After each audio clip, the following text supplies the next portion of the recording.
મહારાજે પ્રથમના 76માં લખ્યું છે, પ્રથમનું 76મું વતનામૃત જો મહારાજના શબ્દો સાંભળો. સ્વામિનારાયણ ભગવાન શું બોલ્યા છે એમાં? મહારાજ શું કહે છે? પછી શ્રીજી મહારાજ બોલ્યા, જે ક્રોધી, ઈર્ષ્યાવાળો, કપટી અને માની એ 4 પ્રકારના જે મનુષ્ય તે હરિભક્ત હોય તોય પણ એની સાથે અમારે બને જ નહીં. લ્યો, મહારાજે હાથ ધોઈ નાખ્યા, એની જોડે અમારે બને નહીં.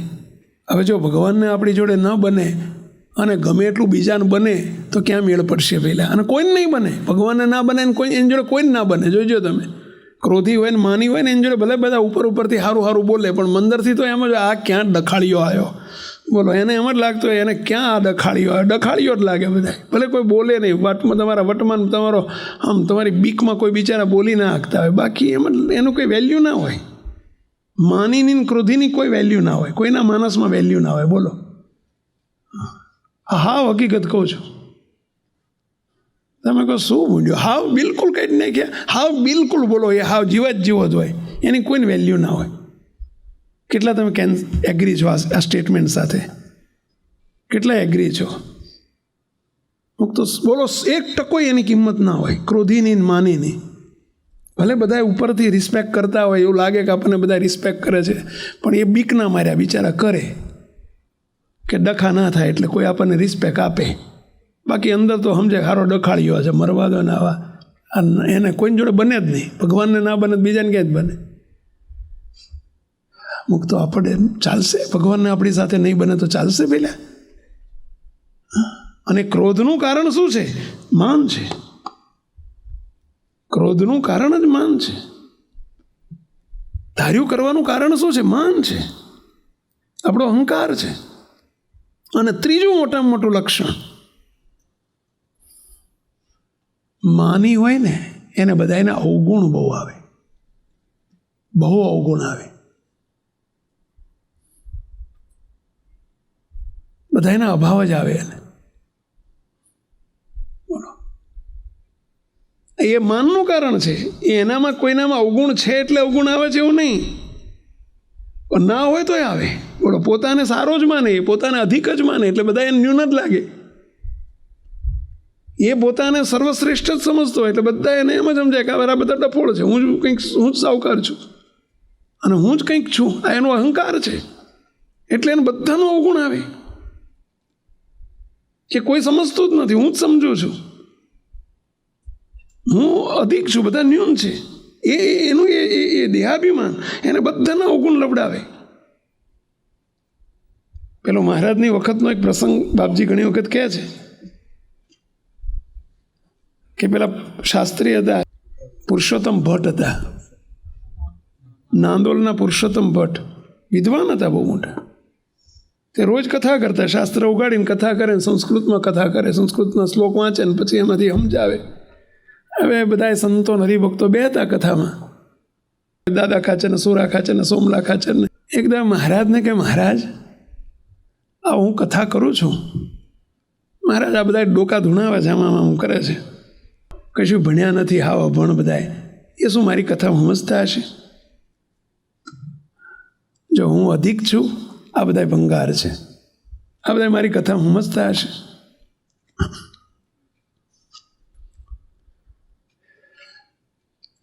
ત્યારે શ્રીજી મહારાજ કહે છે, પુરુષોત્તમ ભટ્ટ ભલે સમજે કે ન સમજે પણ મોટા મુક્તો છે. મહારાજ આવું બોલ્યા, એમાં સંશય કરશો નહીં. તમે બધા ભલે પણ અમે ભણેલા છો પણ એ બધા મોટા મુક્તો છે, ભલે અભણ હોય અવરભાવમાં, પણ એમાં સંશય ના કરશો. પણ એમનું માન હતું અને એમને ઉપર દ્રષ્ટિએ જો દેખાતા હતા, આ તો બધા અભણ છે. એક દાડો મહારાજને કે મહારાજ, આ કાઠીઓ તો બધા ઠીક, હવે કશું તૂડે ના સમજે, પણ આ બધા સાધુ મારી કથામાં શું સમજતા હશે? આઈને બે જ, પણ મારી કથા એમને ના સમજાય, મારું લેવલ કેટલું ઊંચું, આ બધાને શું સમજાય? અરે તારો ભલો થાય તારો. બોલો, ક્યાં પહોંચ્યું? સંતો સુધી. મહારાજ કે અલ્યા તું છાનો માનો બેસ, મરી જઈશ, આ ગો મરવાની થઈ લાગે છે, આ ક્યાં પહોંચ્યો તું, આ તારું માન બોલે. મહારાજ એને ટેડકાયો બરાબરના પુરુષોત્તમ ભટ્ટને. તો કે ના મહારાજ, થોડા દાડા પછી મહારાજને કે મહારાજ આ ગોપાળાન સ્વામી મુક્તાન સ્વામી જેવા સંતો આગળ બેઠનારા સમજતા હશે, મને નથી લાગતું કોઈ સમજતું હોય. લ્યો ક્યાં પહોંચ્યા? ગોપાળાન સ્વામી મુક્તાન સ્વામી. એમનો અવગુણ આવવા માંડ્યો. અને એક દાડો કે મહારાજ મને તો લાગે છે કે તમને કંઈ હુજ નહીં પડતી હોય, હો મારી કથા તમને કંઈ હુજ નહીં પડતી હોય. બોલો લ્યો, હળકતું ક્યાંય ગયું પેલા ઠેઠ મહારાજ સુધી પહોંચ્યું. આ અહંકાર, આ માન મુક્તો બે હાથ જોડી વિનંતી કરું છું બાપા. અને અવગુણ અભાવ આવવાનું શરૂ થયું એટલે સમજી લેવું કે આપણી પડતીના દિવસો શરૂ થયા. પડતીના દિવસો શરૂ થયા. સત્સંગમાંથી જવાના દિવસો નજીક આવી રહ્યા છે. એ મૃત્યુ ઘંટ વાગી ગયો. અવગુણ અભાવ ચાલુ થયા એટલે મૃત્યુ ઘંટ વાગ્યો. સત્સંગમાં મૃત્યુ ઘંટ વાગી ગયો એમ સમજજો. અને એનું મુખ્ય કારણ આપણું માન છે, અહંકાર છે. આ મોટામાં મોટા માનને આશરીને રહેલા 3 લક્ષણો છે. મુંબઈ જવા નીકળ્યા, અમદાવાદથી મુંબઈ જવા, મુંબઈ પહોંચી જઈએ પછી તો વાંધો નથી, કશું વિઘ્ન નથી, પણ ત્યાં સુધી તો આ બધું સાચવવું પડશે ને પહેલાં. મૂર્તિ આકારે વર્તવું એના જેવો શ્રેષ્ઠ ઉપાય કોઈ નથી. પરંતુ જ્યાં સુધી ન પહોંચાય ત્યાં સુધી ખટકો તો રાખવો પડશે, જાણપણું તો રાખવું પડશે. આ જાણપણું રાખવાનું છે. મુક્તો તો દાસ થવાશે અને એમાં મજા છે. માન ટળે વર્તીએ તો મોટા રાજી થાય. હા, માન ટળે ભાવે વર્તીએ તો મોટા રાજી થાય કે નિર્માની થઈને વર્તીએ, આપણે દાસ થઈને વર્તીએ, હાથ જોડીને વર્તીએ, બધાની આગળ ભલે દયાળું કરીને સરળ થઈને વર્તીએ. બીક રાખીએ કોઈનો ક્રોધ થઈ જશે કોઈની ઉપર અને કોઈનું દુભાઈ જશે, દુખાઈ જશે, મુક્તો જીવનું બગડી જાય. અને મહારાજ બોલ્યા છે પ્રથમના 72માં વચનામૃતની અંદર, મહારાજ કે કોઈ ગરીબ હોય, સ્વભાવે ગરીબ હોય, વ્યવહારે ગરીબ હોય, અને કોઈ જો દુભાઈ જાય, કોઈ ભગવાનનો ભક્ત હોય, કોઈ સંત હોય અને દુભાઈ જાય, દુખાઈ જાય, તો મહારાજ કે એનું સત્યાનાશ વળી જાય. એટલો બધો મહારાજે શબ્દ લખ્યો છે, સત્યાનાશ વળી જાય. ઘણી વખત આપણે નોકર ચાકરને આપણે ધમધમદાવતા હોય, નોકરી કરતા હોય ને બિચારા આપણે એમ્પ્લોય હોય એને ધમકાવતા હોય, એની આપણે ધબધબાવતા હોઈએ, આપણે ઘરમાં કંઈ આપણે ધનાધન કરી મૂકતા હોઈએ, આપણા મા બાપની આગળ ઘણી વખત આપણે ક્રોધનો ગુસ્સો કરતા હોય, કોઈ દિવસ આપણે ઘરમાં પત્ની આગળ, એ મહારાજના મુક્તો છે. પહેલાં સમજો જરા, આપણે દુભાઈ જીવનું બગડી જાય, કરેલું સાફ થઈ જાય જરા. અને એ ક્યારે થાય? એ નહીં દુભાવાય, એવો ક્રોધ ન થાય, એવું ક્યારે થાય? તો એના માટે આપણા કીર્તનની પહેલી પંક્તિ પહેલો ઉપાય બતાવે છે. પહેલો ઉપાય બતાવે છે. શું બતાવે છે? જો સાંભળજો.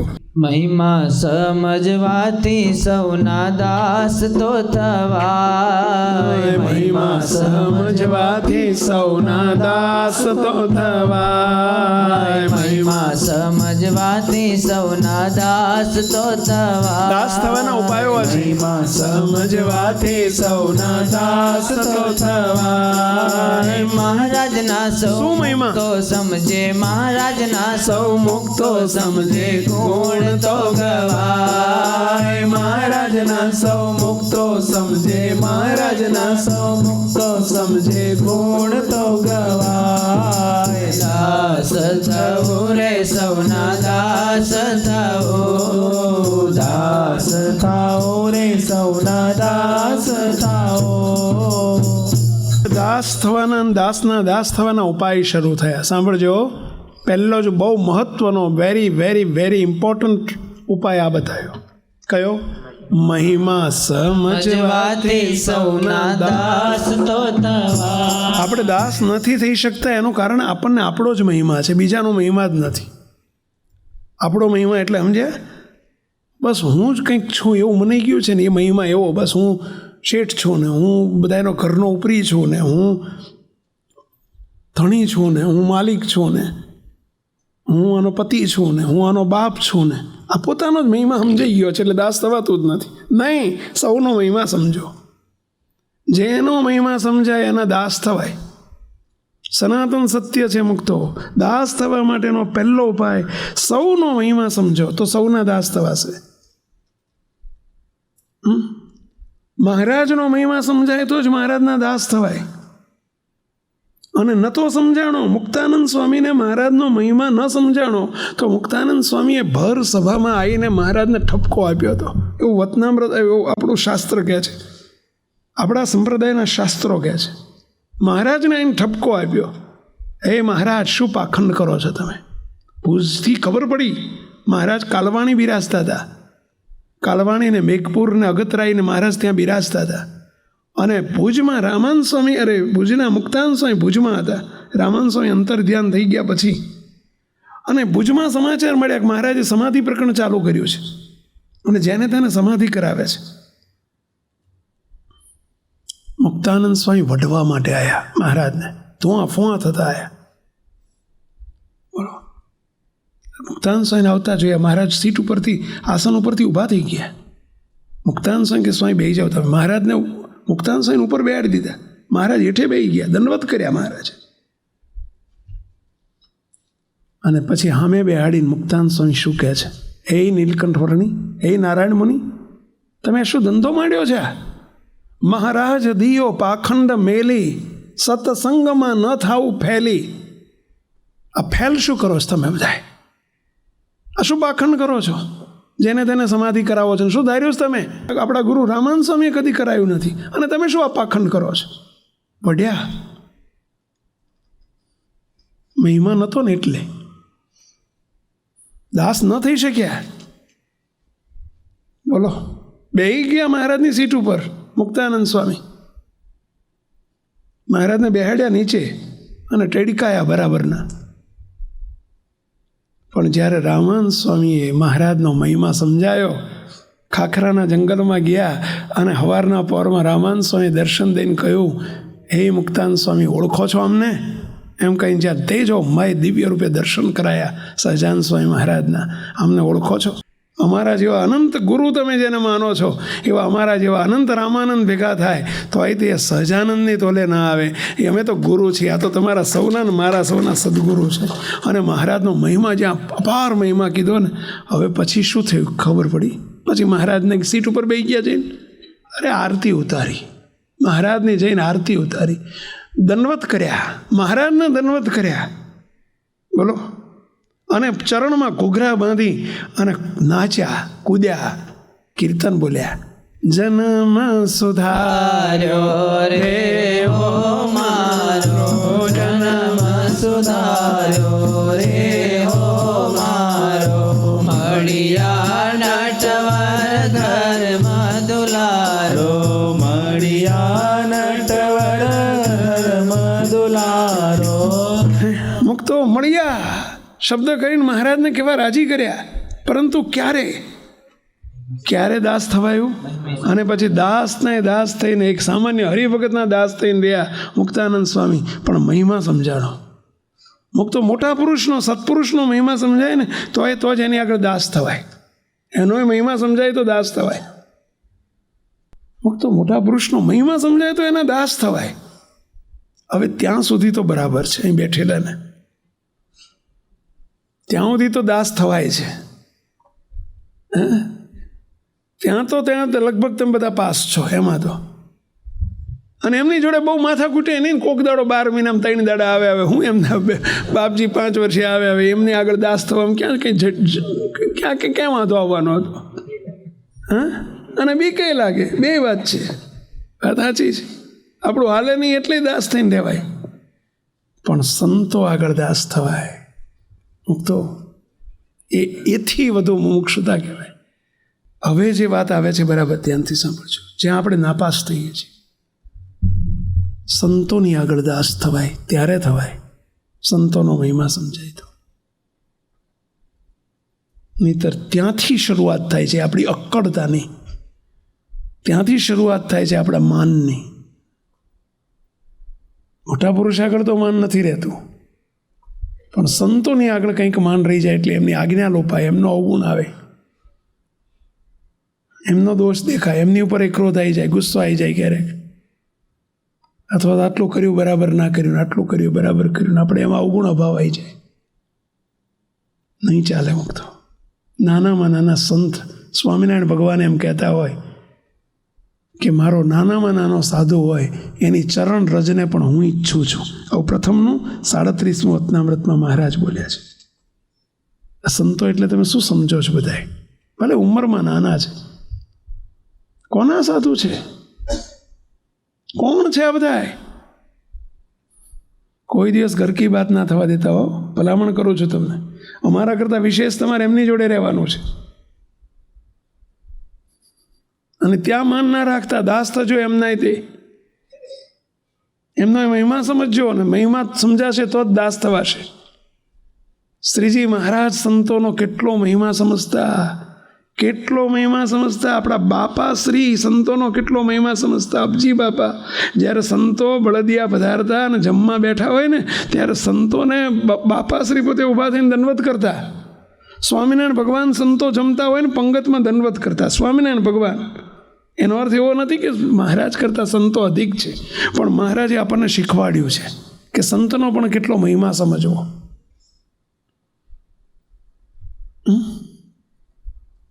સ્વયં શ્રીજી મહારાજ બાપા શ્રીજી દંડવત કરતા. અરે આ સંતોને સેવક હું દંડવત કરું છું. આ સંતોને બોલો, મારા નાનામાં નાના સાધુ હોય ને જમવા બેઠા હોય, બોલો હું દંડવત કરું છું. સંતો મને કહે સ્વામી રહેવા દો, રહેવા દો, દોડતા બિચારા પકડી લે, પણ હું છેટે જઈને કરું કે આવે ત્યાં સુધી મારે 2-4 થઈ જાય, ત્યાં સુધી પહોંચે ત્યાં સુધી 2-4 કરી દઉં. અમારી સંતોની શિબિર હોય ને ત્યારે આ લાભ લઈ લઉં ખાસ. કોના સંતો છે? મહારાજના મુક્તો છે.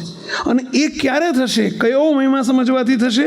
તો પાછળ જ પંક્તિમાં લખ્યો, મહારાજના સૌ મુક્તો સમજે, મહારાજના સૌ મુક્તો સમજે, ગુણ તો ગવાય. મહારાજના સૌ મુક્તો સમજે, મહારાજના સૌ મુક્તો સમજે, ગુણ તો ગવાય. મુક્તો મહિમા સમજાય કે આ મુક્તો છે. હું મહારાજના મુક્ત તરીકે જોઉં છું. એમને ચરણ સ્પર્શ કરવામાં સેવકને એક આટલો પણ લગીરે સંકલ્પ સંશય ના થાય.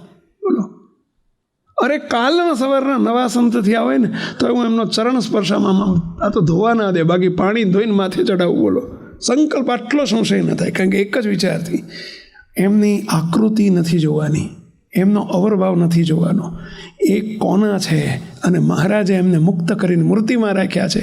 બસ મને કાયમ સંતો કે સ્વામી તમે નીચે બેસીને ચરણ સ્પર્શ કરો ને, એ અમને નથી ગમતું, આ યોગ્ય નથી કરતા. ત્યારે સેવક એક જ શબ્દ વાપરે. સંતો નાતા હોય ને ત્યારે સેવક જઈને માથે પાણી ચડાવવા જાય. બોલો, સંતો જ્યારે જ્યારે સ્નાન કરતા હોય, અમારા શિબિરમાં તો સંતોની શિબિર ચાલતી હોય ને ત્યારે લાભ હું લઈ જ લઉં. સંતો સ્નાન કરતા હોય, માથે પાણી ચડાવવા જવું, બધાય સંતોનું માથે પાણી ચડાવો. ત્યારે સંતો બિચારા શરમાઈ જાય કે મને કે સ્વામી તમે માથે પાણી ચડાવો છો, આ યોગ્ય નથી કરતા. ત્યારે હું એમ કહું, હું તમારું માથે પાણી ચડાવતો નથી, તમે નાવ છો એ હું જોતો નથી, હું તમારો ચરણ ભાળતો નથી, હું તો મારા મહારાજના ચરણનો સ્પર્શ કરું છું. મારા મહારાજના સ્નાનનું કરેલું જળ માથે પાણી ચડાવું છું. મુક્તો એ મહિમા સમજાય છે એટલે દાસ થવામાં કાંઈ અડચણ પડતી નથી. સહેજ મારો આશ્રમ એવો છે, મારું સ્ટેટસ એવું છે, મારું સ્ટેન્ડ એવું છે, બાપજીએ મને આપેલી સેવા એવી છે, ક્યાંક મારે બે સંતોને તમને 2 શબ્દ કહેવાય પડે, ક્યાંક કહેવું પડે, પણ છતાંય બીજી મિનિટે માફી માગી લઉં, ચરણ પકડીને માફી માગી લઉં. એનું કારણ એક જ છે, અંતરમાં ક્ષોભ થાય, દુઃખ થાય, બીક લાગે કે મહારાજના મુક્ત છે અને દુભાશે તો મહારાજ દુભાઈ જાય. મુક્તો અમે જો સંતોનો આટલો મહિમા સમજતા હોય, મહારાજ આટલો સમજતા હોય, આપણે સમજજો. મુક્તો બાપજી કેવા દિવ્ય પુરુષ, શું વાત કરું. તો થોડા સમય પહેલાં 2-1 મહિના થયા, અમારા સંતો ઓસ્ટ્રેલિયા મહિનો સવા મહિનાનું વિચરણ પતાવી 4 સંતો ઓસ્ટ્રેલિયાથી પધાર્યા. સ્વામી દર્શન કરવા ગયા, ત્યાં બાપજીના શ્વાસના દંડવત કરીને બેઠા. એટલે બાપજી સમાચાર પૂછ્યા, ઓસ્ટ્રેલિયાના સત્સંગના બધા હરિભક્તોના બાપજીએ સમાચાર પૂછ્યા. પછી બાપજી શું બોલ્યા ખબર છે? બાપજી કે સ્વામી સંતો તમે દાખલા વેઠીને બધે દેશ વિદેશમાં જાઓ છો, તમે આવીને મને દંડવત કર્યા, તમે આવીને મને ચરણ સ્પર્શ કર્યા, પણ મારાથી ઉઠાતું નથી એટલે હું તમને દંડવત ને ચરણ સ્પર્શ નથી કરી શકતો. સંતો જો મને ઉઠાતું હોત ને તો હું તમારા ચરણ સ્પર્શ કરતો. બાપજી આટલું કહેતા કહેતા ગળગળા થઈ ગયા. ત્યારે એમ થાય કે આ દિવ્ય પુરુષનું કેટલું દાસત્વપણું, કેટલું દાસપણું, કેટલું નિર્માનીપણું. અમે ક્યાં ને બાપજી ક્યાં? અમારા જેવા આનંદ ભેગા થાય તો બાપજીની તોલે ના આવે. એ બાપજી એમ કે શિષ્યને એમ કે મને જો ઊભું થવાતું હોત ને તો હું તમને ચરણ સ્પર્શ કરત, સંતો તમને હું દંડવત કરત. ત્યારે એમ થાય કે આ કઈ દ્રષ્ટિએ જોતા હશે સંતોને? એ દાસત્વપણું, આટલું દાસત્વપણાની પરાકાષ્ઠા આવી ક્યાંથી? મહિમામાંથી. મુક્તો મોટા પુરુષની રીત જુઓ. બાપજી 2 મહિના પહેલાં બાપજીનું તમામ વિચરણ અમે બંધ કરી દીધું છે બહાર જવા માટે. અમે એટલે ડૉક્ટરે કહ્યું છે કે હવે બાપજી વિચરણ ન કરે તો સારું. બાપજી દર્શન આપે. બાપજી પરાણે 2-3 મહિના પહેલાં બાપજી ગોધર, મને બાપજી કે અમને ગોધર જઈશ. હું ગોધર રહ્યા વગર નહીં રહું. ગોધરનો સમય હોય ને તે પંચમહાલના હજારો હરિભક્તો બિચારા આવતા હોય. બાપજી પંચમહાલ પધાર્યા, ગોધર પધાર્યા સમયમાં રવિવારે. હવે બાપજી થાકીને લોથ થઈ ગયેલા અને બાપજી જઈને આવે એટલે તરત જ બીપી બહુ વધી જાય, ડાયાબિટીસ વધી જાય, બધું બહુ ફ્લક્ચ્યુએશન ઘણા આવી જાય. એટલે અમે બાપજીને પ્રાર્થના કરીને રોકીએ. હવે સાંજે 5 વાગેલા, વાસણા આવ્યા, થાકી ગયેલા, લોથ થઈ ગયેલા, બીપી 180, 90, 200 ઉપર પહોંચી ગયેલું.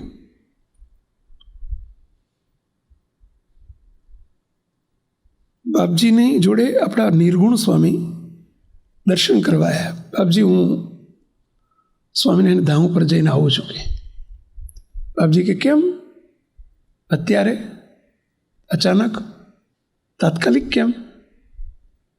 હવે નિર્ગુણ સ્વામી બોલી ગયા સાચું કે બાપજી આજ સ્વામિનારાયણ ધામનો સમયો છે ને, અને સ્વામીશ્રી અત્યારે સ્વામી, અમે મહેસાણા શિબિરમાં હતા, સ્વામી મહેસાણાની શિબિરમાં છે એટલે ત્યાં કોઈ સંતો મોટેરા નથી, એટલે મને ત્યાંથી આ સંતોનો ફોન આવ્યો છે કે આપ પધારો. સારું, એટલે બાપજી હું જઈને આવું છું. આટલું જ્યાં કીધું ને, અમે બાપજીને સ્વામિનારાયણ ધામના સમયની જાણ કરવા દેતા નથી. કેમ? બાપજી ગયા વગર રહે જ નહીં. બાપજીને જાણ થઈ કે સ્વામિનારાયણ ધામનો સમયો છે. બાપજી કે આજ સમયો છે. હમણાં નિર્ગુણ સ્વામી લાઈટ થઈ ગયો, આ ભૂલમાં બોલી ગયો ભારે કરી, અને બાપજીએ પકડી લીધું. બાપજી કે મારે આવું છે સ્વામિનારાયણ ધામના સમયે. બોલો બાપજી, આપ આટલા બધા થાકીને આવ્યા છો, ત્યારે 190 બીપી છે અને આપને ના આવાય. બાપા આપ આરામ કરો. હવે સંતોએ બહુ પ્રાર્થના કરી. મને ત્યાં સમાચાર આવ્યા શિબિરમાં, એટલે હું ચાલુ સેશનમાં ઉઠી, મને ચિઠ્ઠી આવી. બાપજી બહુ આગ્રહ કરે છે સ્વામિનારાયણ ધામ ઉપર જવાનો. સંતો કે અમારું કંઈ ઉપજતું નથી, આપ જરા પ્રાર્થના કરો, ફોન કરો, અને બાપજી ના જાય તો. એટલે હું સભામાંથી બીજા સંતોને 5-10 મિનિટ હોંપીને કીધું હું આવું છું એમ કરીને બાનું કાઢીને ગયો. ફોન કર્યો બાપાને કે બાપા આપ થાકેલા છો, આ સંતો કહે છે કે 190 બીપી છે, આપને અત્યારે નથી જવાનું. બાપા રાજી રહો. હું રડી પડ્યો ફોન ઉપર બાપજી આગળ. બાપજી શું બોલ્યા ખબર છે? બાપા કે હું કેમ જાઉં છું ખબર? મેં કે બાપા આપ ત્યાં કથા કરવાની નથી, આપ દર કલાક જતા હતા ને કલાક આવતા હતા, ટ્રાફિકનો સમય છે. બાપા આપ શું કરવા જાઓ? બાપા કે હું કથા કરવા નથી જતો, મારે આટલા બધા હરિભક્તો આજ આવ્યા હોય એ બધા હરિભક્તોના દર્શન કરવા છે કે, એટલે જઉં છું. મને સંતોના હરિભક્તોના દર્શન થાય ને તો એ પુરુષ એમ કે મને દર્શન થાય એટલે જઉં છું. હરિભક્તોના મને દર્શન થાય, સાધુના મને દર્શન થાય એટલે હું જઉં છું. ગયા બાપજી ત્યાં જઈને બાપજીએ માઇક હાથમાં લીધીને એક જ શબ્દ બોલ્યા, સંતો હરિભક્તો, હું તો તમારા દર્શન કરવા આવ્યો છું, તમે મારી પર રાજી રહેજો. બોલો, દાસત્વપણાની પરાકાષ્ઠા.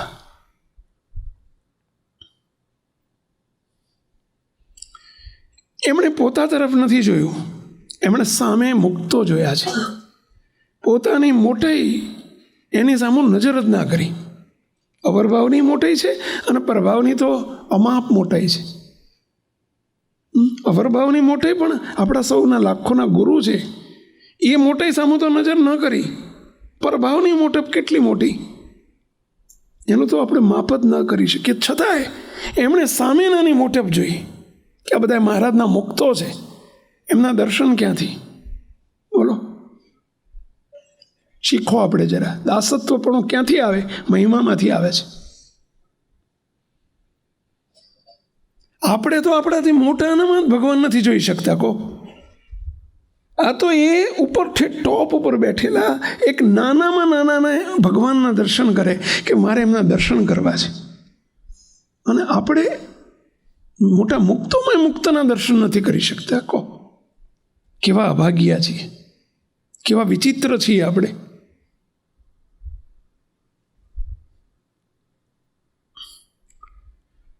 આપણે ક્યાંય શીખવા જવાની જરૂર નથી.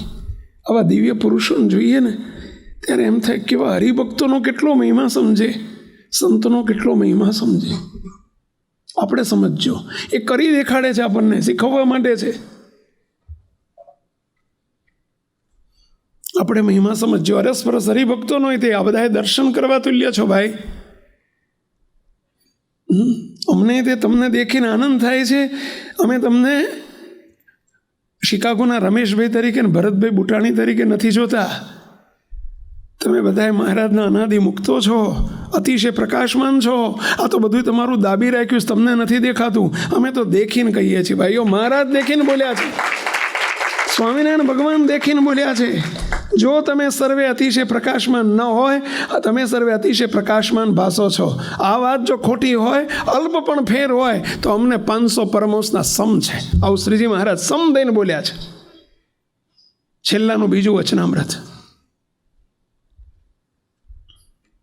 આવો મહિમા સમજો આપણે. અરસપરસ હરિભક્તોનો મહિમા સમજો. ઘર કી બાત ન થવા દો. હંમેશા બે વસ્તુને જુદી જ રાખો. કે ગ્લાસ અને પાણી એ બે વસ્તુ જુદા છે, એને જુદા જ રાખો. કે ગ્લાસમાં પાણી આપ્યું, હવે આમને લાલ ગ્લાસમાં આપ્યું, આમને લીલા ગ્લાસમાં આપ્યું, ઓલે અમને ધોળા ગ્લાસમાં આપ્યું, ઓલે અમને પ્લાસ્ટિકના ગ્લાસમાં આપ્યું, ઓલે અમને થર્મોકોલના ગ્લાસમાં આપ્યું. ગ્લાસ જુદા જુદા છે. ગ્લાસ સામું નજર ના રાખો. નજર ક્યાં હોવી જોઈએ? પહેલાં પાણી સામું નજર રાખો. દેખાય છે ગ્લાસ છે, પાણી પીવાનું છે, એની પર એની એ સારનો સાર પાણી છે, એ પી લો ને છાનામાના. મને લાલ ગ્લાસમાં, ઓલ્યાને પીળા ગ્લાસમાં. એમ આ બધાય દેહના ભાવો છે. અવરભાવ એ ગ્લાસ છે અને પરભાવ એ પાણી છે. મુક્ત અવરભાવને અને પરભાવને જુદા જ રાખો, તો અવગુણ નહીં આવે, તો અભાવ નહીં આવે, તો દાસ થવાશે, સૌના થવાશે. મોટા પુરુષ થઈ શકે છે, આપણે કેમ ન થઈ શકાય? મુક્તો ઉપરનો કોઈ સ્વભાવ પ્રકૃતિ દેખાય તો એ મહારાજના મુક્ત છે. એ ઉપલક સ્વભાવ પ્રકૃતિ છે. હોય અવરભાવમાં બધાની જુદી જુદી હોય. મોટા ગોપાળાન સ્વામી, મુક્તાન સ્વામીની અવરભાવની જુદી હતી, પ્રકૃતિ જુદી હતી, અવરભાવ જુદો હતો. મુક્તો અહીંયા આટલા બધા તુંડે તુંડે મતિર ભિન્ના, બધાની અવરભાવની પ્રકૃતિ સ્વભાવ જુદા હોય. એને કરીને અવગુણ લેવાના, એને ગણીને આપણને મુક્ત ભાવ ભૂલી જવાનો. એને કરીને આપણને જે મહારાજને મોટાએ આશીર્વાદ આપ્યા છે એ મુક્ત ભાવે જોવે છે, તો આપણે જુઓ ને એ ભૂલી જવાનું નથી. દાસ થઈ શકાતું આપણને. એક જ દેહ દ્રષ્ટિથી જોઈએ છે આપણે, એટલે ઉપલક દ્રષ્ટિથી જોઈએ છે, એટલે દેખાય છે એવું સમજીએ છીએ. એટલે અરે દેખાય છે ખોટું છે ભાઈ. એટલે આ કારણ સત્સંગ છે. આ કારણ સત્સંગમાં દેખાય એવું નથી સમજવાનું, છે એવું સમજવાનું છે. અને જે છે એ સમજવું, એનું નામ કારણ સત્સંગ. તો શું છે? આ ઉપરની આકૃતિ છે એ સાચું છે? ના, અનાદિ મુક્ત કર્યા છે એ સાચું છે. આટલી જ ઠાવકી ઘેર પાડી દો મુક્તો, દાસ થઈ જવાશે, સૌના દાસ થવાશે, સૌનો મહિમા સમજાશે.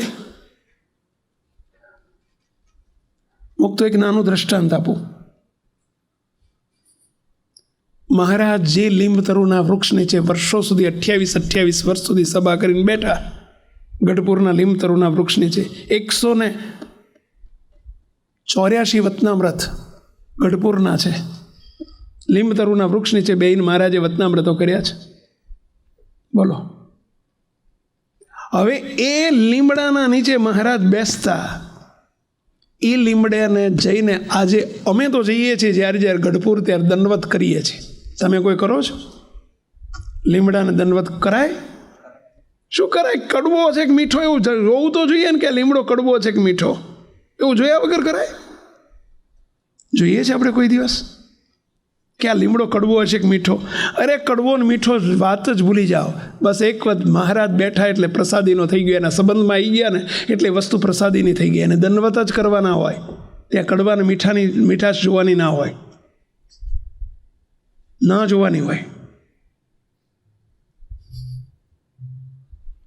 એ મુક્તો આમાં કોઈ કડવા હોય, કોઈ મીઠા હોય, એ અવરભાવનો સ્વભાવ છે, પ્રકૃતિ હોય. અને એને ન જુઓ. મહારાજના સંબંધમાં આવી ગયા ને વ્યતિરેકના સંબંધમાં આવી ગયેલા છે ને આ બધા મહારાજના મુક્તો છે ને, કારણ સત્સંગના યોગમાં છે ને, આ મોટા પુરુષે એમને અનાદિમુક્ત કર્યા છે ને, બસ એ જ જુઓ, એને જુઓ, એ મહિમા સમજો. મુક્તો એક બીજી વાત કહું, આમાંથી 50% સભ્યો એવા છે, અહીં બેઠેલા 50% સભ્યો એવા છે કે જે અમારી આગળ સાવ નિષ્કપટી થયા હોય, 1 વખત 2 વખત 5 વખત. નિષ્કપટી એટલે સમજ્યા ને, એમને જિંદગીમાં કે કેટલીક પોતાની પ્રાઇવેટ જીવનની પર્સનલ લાઈફની વાત પોતાના ધર્મપત્નીને પણ ન કરી હોય, કોઈક ભૂલો કરી હોય, નાનપણમાં મોટાથી કંઈક ભૂલ થઈ ગઈ હોય, કંઈક એમનાથી વર્તમાન લોપ થયો હોય, કંઈક ભૂલો થઈ હોય, એ વાત એમણે પોતાના ઘરમાં પણ ન કરી હોય, કોઈને ન કરી હોય, એ અમને આવીને કરતા હોય. વિશ્વાસથી તમે અમને કરતા હોય. મુક્તો અમને ખબર હોય, અને કીધું એટલે જ ખબર હોય છે એવું હશે? જેને 50% નથી કીધું એને નહીં ખબર હોય? બધું જાણતા હોવા છતાં, ખબર હોવા છતાં, કીધું હોવા છતાં, મુક્તો જો એ વાતને અમે વિચારમાં લઈએ કે આ તો કામી છે ને, આ તો ફલાણો છે ને, આ તો વ્યભિચારી છે ને, મુક્તો તમને જ્યાં સ્વામિનારાયણ કરવાનું મન ના થાય, જો તમારો અવરભાવ જ જોઈએ તો બોલો, અહીંથી ધક્કો મારીને કાઢી મૂકવાનું મન થાય. જો તમારો અવરભાવ જ જોઈએ તો. પણ છતાંય આ ભગવાન સ્વામિનારાયણ અહીં બેઠા છે, સ્વયં બિરાજે છે, અને એમની સાક્ષીએ સોગંદપૂર્વક કહું છું મુક્તો કે ગમે તે ત્યાં પોતાની ભૂલોને પાપ એણે રજૂ કર્યા હોય તોય મને બીજી મિનિટે એને ચરણ સ્પર્શ કરવા દે તો હું ચરણ સ્પર્શ કરવાનું ચૂકું નહીં. મને આટલો રંચ માત્ર એમ ના થાય કે આ ફલાણો આવો છે, બોલો, આટલો રંચ માત્ર વિચાર ના હોય, વિચાર ના આવે. એને બીજી વખત 5 મિનિટ પછી જોવું તો મને મુક્તના દર્શન થાય, એ મિનિટે એમ જ થાય એનો અવરભાવ હતો, આ એનો પ્રભાવમાં અનાદિ મુક્ત જ છે. બસ એને ચરણ સ્પર્શ કરવા દે તો હું કરું. મને એક આટલો સંશય ન થાય કે આ પાપી છે ને અધર્મી છે. એટલે અમે તમને પ્રેમ કરી શકીએ છીએ, વાલ કરી શકીએ છીએ, ગળે લગાડી શકીએ છીએ. મુક્તો તમને અમારા કહીને તમને મૂર્તિ જેવા કરવા છે એની નેમ લઈને એટલે તમારી પાછળ પડી શકીએ છીએ. જો તમારા અવરભાવ સામું જોઈએ તો, અને આપણા બધા એના અવરભાવ સામું જોયું હોત મહારાજે તો આપણે અહીં બેસી જ ના શકીએ. તાકાત છે અહીં બેસી શકાય આપણે અહીંયા આ સભામાં, અનાદિમુક્તોની સભામાં આપણું સ્થાન હોય. જો આપણો અવરભાવ એમણે જોયો હોત તો કંઈક તો શીખો મહારાજને મોટા પાસેથી. જુદો રાખો અવરભાવને, જુદો રાખો. એ દેહના ભાવો છે, અવરભાવ એટલે દેહના ભાવ છે. એ ચૈતન્ય ભૂમિકાએ આગળ વધો, એનો ચૈતન્ય અનાદિમુક્ત છે. બસ એની સામે નજર રાખો, એ મહિમા જાણ્યો કહેવાય. અને તો દાસ થવાશે જ, થવાશે જ.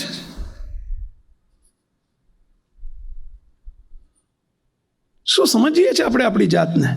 વોટ ડુ યુ મીન કે દાદા થઈને ફરીએ છીએ આપણે?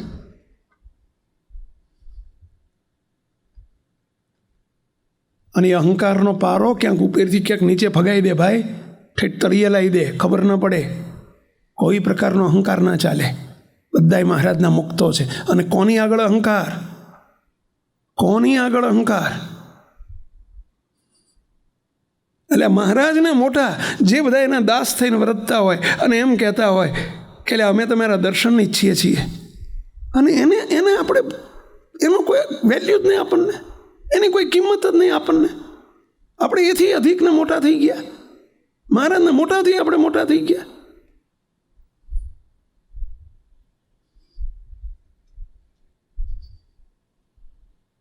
દાસ થજો બાપા, એમાં બહુ મજા છે. દાદાના કોઈ નામ નિશાન નથી રહ્યા સત્સંગમાં. દાદાઓનું કોઈ સ્થાન નથી સત્સંગમાં. ટેમ્પરરી ચાલે, લાંબો સમય ના ચાલે. મહારાજ બોલ્યા છે વતનામૃતમાં, લોયાનું પહેલું વતનામૃત શ્રીજી મહારાજ બોલ્યા છે કે ભીમસેન જેવા ડારા દેનારા તો સત્સંગમાં ઘણા હોય, નિર્માણીને દાસ શોધ્યા ના જડે. એની ઉપર રાજીપો થાય. એવા ભીમસેન ઉપર જેવા ડારા દેનારા ઉપર રાજીપો ના થાય. એ દારા દેનારા એટલે કોઈને બીક બતાવીને, કોઈને ધમકાઈને, કોઈને ભડકાઈને, કોઈને પોતાનું કામ કરે, ધાર્યું કરે. સત્સંગમાં એની કોઈ વેલ્યુ નથી. અને એમાંય આપણે તો કારણ સત્સંગમાં બેઠા છીએ ભાઈઓ. આ તો આખો પ્રભાવનો સત્સંગ છે.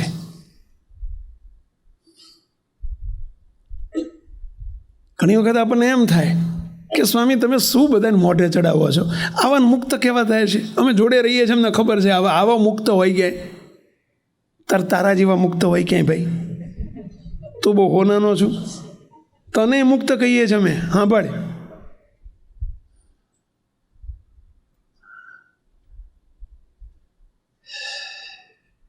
આમાં શું ઝટકો, શું વાગે? આટલું જ ગેડ પાડવામાં આ દેહધારી નથી, મહારાજનો મુક્ત છે એટલું સમજવામાં વાંધો શું? બોલો શું વાંધો?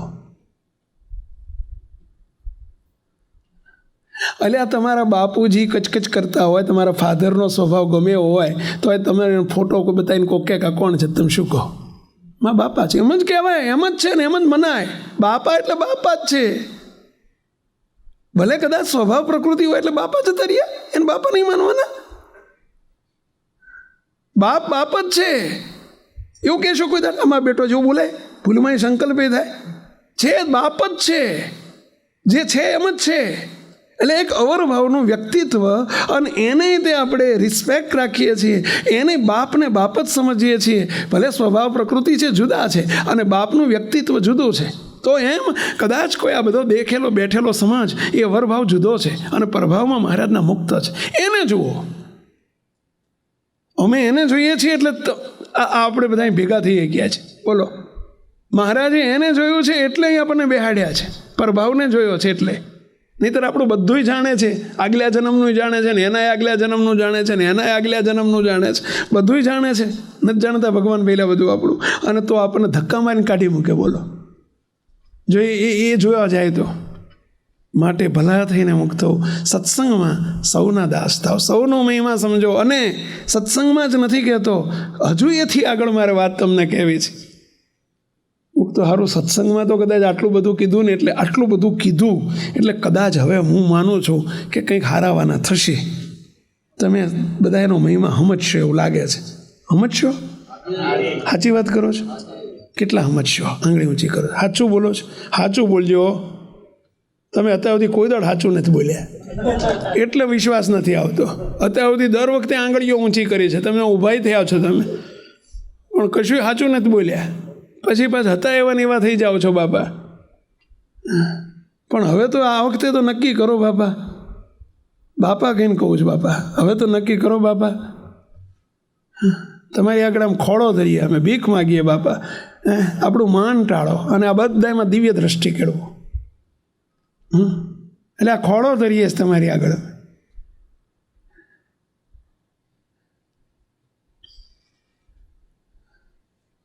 સમજશો મહિમા એકબીજાનો? એકબીજાના ચરણ સ્પર્શ તમને કરવામાં જોઈએ સંકોચ થતો હશે. તમારા આમ રમેશભાઈનો ચરણ સ્પર્શ કરી શકો તમે? આ તમે બાજુનું બાજુવાળાને કરી શકો? કરજો. આજનો દિવસ તમને મારું છૂટ આપી છે, અને કરવા દેજો. એકબીજાના ચરણ સ્પર્શ કરો, એકબીજાને કાયમ તમતા ચરણ સ્પર્શ કરો યોગ્ય નથી, પણ આજે હું તમને છૂટ આપું છું. દેહ ભાવ ટાળવા, દેહ દ્રષ્ટિ ટળાવવા. એટલે હું એમ કહું મને ચરણ સ્પર્શ કરવા દો, બોલો મને 1% સંકોચ નહીં થાય. બોલો આ મુક્તરાજને દંડવત કરવા મને 1% સંકોચ નહીં થાય. મુક્તો આપણે હરિભક્તને કેવી દ્રષ્ટિથી જોઈએ છીએ આપણે.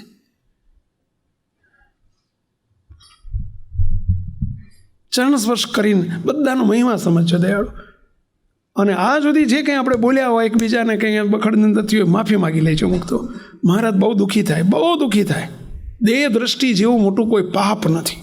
દેહ દ્રષ્ટિ જેટલો મોટો કોઈ સટ્ટો નથી. દેહ દ્રષ્ટિ જેટલું મોટું કોઈ નુકસાન નથી. બોલો સટ્ટો છે નર્યો, સટ્ટો.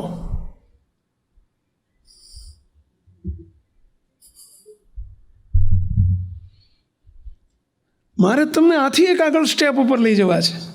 તમે કહો હજુ શું બાકી રહ્યું છે? તમે લોહી પીવાનું ઓછું કરો ને ભાઈ સાહેબ તમને એવું થશે શું હજુ આથી બાકી રહી ગયું છે, હજુ આગળ લઈ જવા છે. હા, હજુ આથી એક સ્ટેપ આગળ લઈ જવા છે. કહો તો કહું, રજા આપો તો કહું. કહો તમે બોલે રાખો.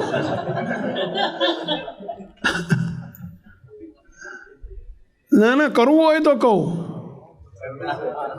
કરવું હોય તો કહું. હવે નહીં બોલે કરશું એમ. કરશો? બહુ રાજી થશો, બહુ રાજી થશો. તમે અમારો મહિમા સમજો ને એના કરતાં મારા સંતોનો મહિમા સમજશો ને બહુ રાજી થઈશ. એમના કરતાં તમે તમારા આ બધાનો મહિમા સમજશો ને તો એથી વધુ રાજી થઈશ.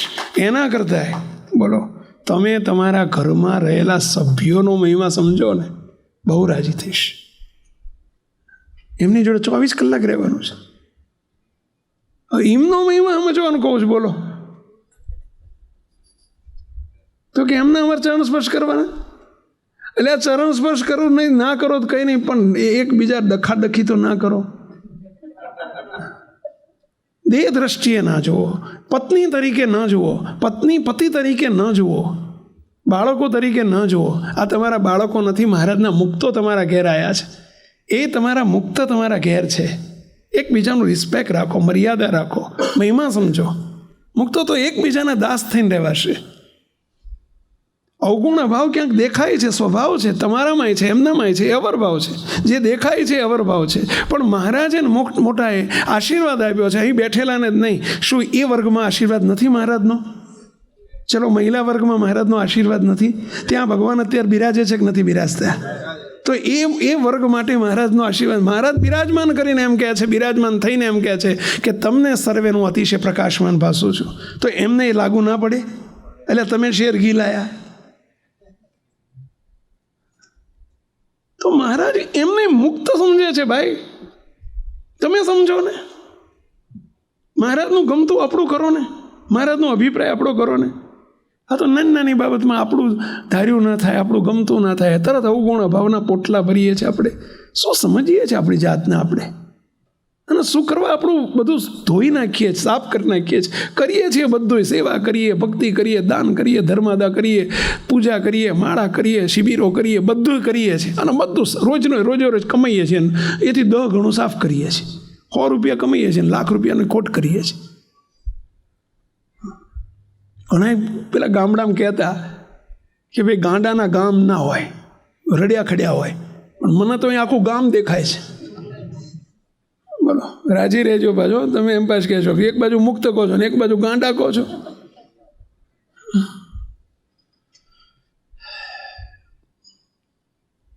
પ્લીઝ મુક્તો, ઘરના સભ્યોમાં પણ દેહ દ્રષ્ટિ ના કેળવો, એમનોય મહિમા સમજો. એ મહારાજના મુક્ત જ નહીં તો તમારા ઘરમાં હોય જ નહીં. તમારા ઘરમાં એ હોય જ નહીં. બોલો અરે તમારી દુકાનના વર્કર્સ એમ્પ્લોય હોય ને, એને હું તો કહું છું તમારી દુકાનના રોટલા તમારા રોટલા ખાય છે ને, એ નક્કી કંઈક પૂર્વનું બેલેન્સ છે. એનોય મહિમા સમજજો.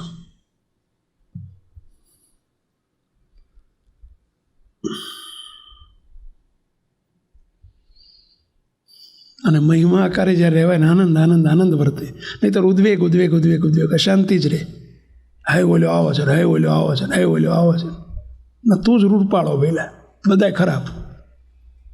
મહિમા સમજવાથી સૌના દાસ તો થવાય. મહિમા સમજવાથી સૌના દાસ તો થવાય. મહિમા સમજવાથી સૌના દાસ તો થવાય. મહિમા સમજવાથી સૌના દાસ તો થવાય. મહારાજના સૌ મુક્તો સમજે, મહારાજના સૌ મુક્તો સમજે, ગુણ તો ગવાય. મહારાજના સૌ મુક્તો સમજે, મહારાજના સૌ મુક્તો સમજે, ગુણ તો ગવાય. તો ગુણ ગઈ શકાય પહેલા મહિમા સમજાય ને તો એકબીજાનો ગુણ ગઈ શકાય, નહીં તો અવગુણ જ ગાયા કરીએ આપણે.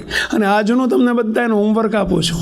હોમવર્ક નંબર 1, બધાએ નીચે નમીને પગે લાગવાનો. દિવસ દરમિયાન એક વખત તો તમારે અરસપરસ એકબીજાને પગે લાગવાનું. મંજૂર? બધા મંજૂર બોલતા નથી. મંજૂર? સંકલ્પ લઈને આવ્યા છીએ અમારે. હવે સામે કધોણ કપડાં છે, કધોણ થઈ ગયેલા કપડાં છે, એટલે ધોકાવા જ પડે. શું કરીએ કહો? 2-4 ધોકે પત્તું નથી. રાજી રહેજો પાછો.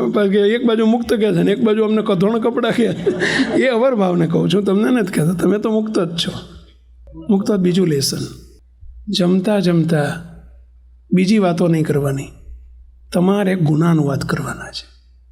તમારે 2 સંતો, 2 હરિભક્તો, 2-3 હરિભક્તોના અરસપરસ ભલે જોડે જમવા બેસો ને, અરસપરસ તમારે ગુણાનુવાદ કરવાના. તમારા સેન્ટરના હરિભક્તો અથવા તો જે અહીં તમે ઓળખતા હોય એમના ગુણાનુવાદ કરવાના. ગુણાનુવાદ સમજે, એક બે ગુણ ગાવાના.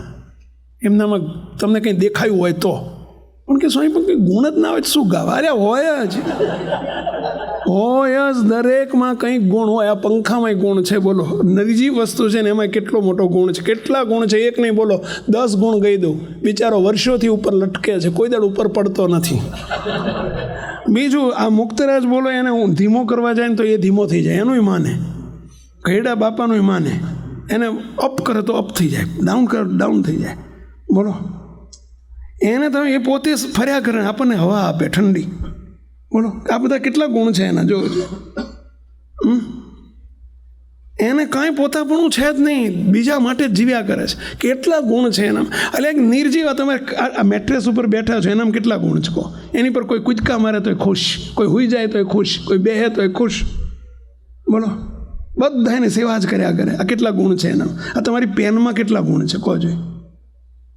તમે એને ઇંગ્લિશમાં લખો તોય ભલે, ગુજરાતીમાં લખો તોય ભલે, સંસ્કૃતમાં લખો તોય ભલે, ઉર્દુમાં લખો તોય કરે, આમના જેવા મારા લીટા કરે તોય ભલે, કોઈ ના બોલે કે ભાઈ મને મારો દુરુપયોગ શું કરવા કરે છે. બોલો, એટલી સરળ થઈને કામ કરે.